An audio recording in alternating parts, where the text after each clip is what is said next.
5 seconds. Start. சட்டமன்றத்தில் கல்வி மானியத்தின் மீது ஓர் உறுப்பினர் பேசியதாவது: தலைவர் அவர்களே, நான் கல்வி அமைச்சர் அவர்களால் முன்மொழியப்பட்டிருக்கும் கல்வி மானிய கோரிக்கையை ஆதரிக்கிறேன். அதே சமயத்தில் என்னுடைய ஒரு சில கருத்துக்களையும் சொல்ல விரும்புகிறேன். முதலில் ஆங்காங்கு பல்வேறு பள்ளிகள் நிறுவப்பட்டிருப்பதால் கிராமப்புற வளர்ச்சி சிறப்பாக இருக்கிறது என்று சொல்லிக்கொள்ள விரும்புகிறேன். அதே நேரத்தில் கிராமப்புறங்களில் பள்ளியில் சேர்ந்த பிள்ளைகள் பலர் இடையில் நின்று போகின்ற நிலைமை இருக்கிறது. தொடக்கப் பள்ளி கல்வி இன்னும் சிறப்பாக நடைபெற வேண்டுமானால் இந்த நிலைமையை தடுக்க தக்க நடவடிக்கைகள் எடுக்க வேண்டும். அந்த மாணவர்கள் தொடர்ந்து படிக்கச் செய்ய ஒரு முயற்சி செய்ய வேண்டும். அவர்கள் பள்ளியில் மகிழ்ச்சியோடு இருக்கிற நிலைமையை ஏற்படுத்த வேண்டும். அவர்களுக்கு ஏற்றம் ஏற்பட வேண்டுமென்று செயல்படும்போது அவர்கள் கீழே போகின்ற நிலை இருக்கிறது. அதை மாற்ற வேண்டும். பள்ளிகளில் மாணவர்களுக்கு மகிழ்ச்சி இல்லாமல் இருப்பதால் எப்போது அங்கே இருந்து தப்பி போகலாம் என்று முயற்சி செய்கிறார்கள். நாளாவட்டத்தில் அவர்கள் பள்ளியிலிருந்தே நின்று விடுகிறார்கள். சிறு வயதில் அவர்களை நிறைய விளையாட விட வேண்டும். பம்பரம் செய்தல், கோலி விளையாடுதல் போன்ற வேலைகளை செய்யவிட வேண்டும்.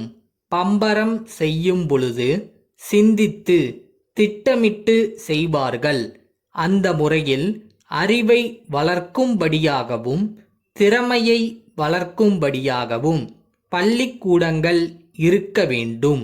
அடுத்து, கல்வித்துறையில் பரவல் முறை இருந்தால் நல்லதென்று ஓர் உறுப்பினர் குறிப்பிட்டார்.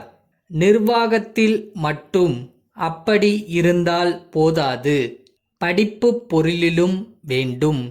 மேல்நிலை கல்வியில் சுயாட்சி பற்றி பேசுகிறோம். தொடக்க நிலையிலும் அது வேண்டும். சிறு குழந்தைகள் படிக்க சிறப்பு பள்ளிகளை ஏற்படுத்தி அவர்களுக்கு பொறுப்பு கொடுத்து மாணவர்களை படிக்கச் செய்தால் பெரும்பாலானோர் தொடர்ந்து படிப்பார்கள். பல பேர் வேலையின் காரணமாக பள்ளிகளில் தொடர்ந்து படிக்க முடியவில்லை. எனவே அவர்களுக்கு சௌகரியப்பட்ட நேரத்தில் கல்வி அளிக்க வேண்டும். முறைசாரா கல்வி என்று சொல்லிக் கொண்டிருந்ததை இப்போது பள்ளிசாரா கல்வி என்று சொல்கிறார்கள்.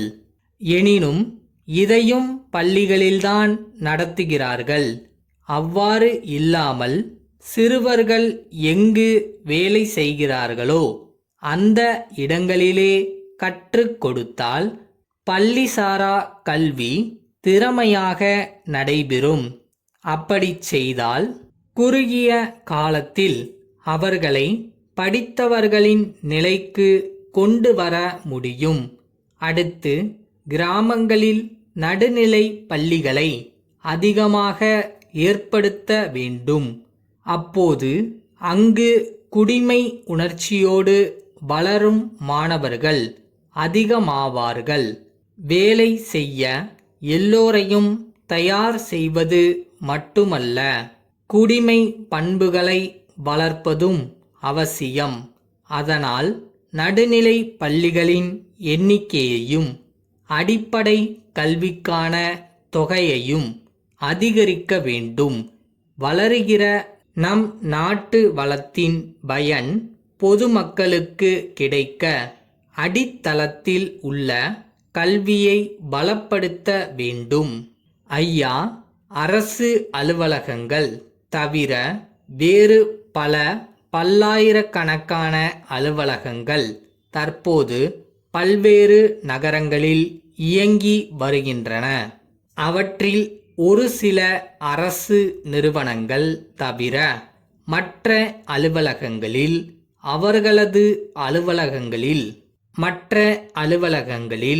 அவர்களது அலுவலகங்களில் பணியாற்றி ஓய்வு பெற்றவர்களுக்கு ஓய்வூதியம் வழங்குவதில்லை.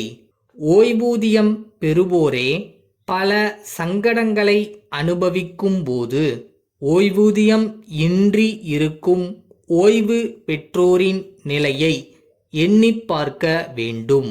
பணியில் இருக்கும்போது தங்களது சொந்த தேவைகளை தாங்களே கவனித்து வந்தவர்கள் ஓய்வு பெற்றவுடன் தங்களது சிறு சிறு தேவைகளுக்கு கூட மற்றவர்களை எதிர்பார்க்கும் அவல நிலை ஏற்படுகிறது. இது அவர்களுக்கு மிகவும் வேதனை அளிப்பதுடன் ஓய்வு பெற்ற பின் அவர்களது மனநிலையையும் மிகவும் பாதிக்கிறது. எனவே ஓய்வு பெற்றோருக்கு உதவும் வகையில் அவர்கள் பணியில் உள்ள காலத்திலேயே ஒரு சிறு தொகையை ஏதாவது வங்கியில் சேமித்து அதற்கு ஈடான ஒரு தொகையை வேலை செய்யும் நிறுவனமும் சேர்த்து வரலாம். ஓய்வு பெறும்போது உள்ள மொத்த தொகையை ஓய்வு பெற்றோரின் பெயரில் வங்கியில் வைப்பு நிதியாக செலுத்தி கிடைக்கும் வட்டியை ஓய்வூதியமாக வழங்கும் புதிய திட்டம் ஒன்றை அமல்படுத்தலாம். தங்கள் உண்மையுள்ள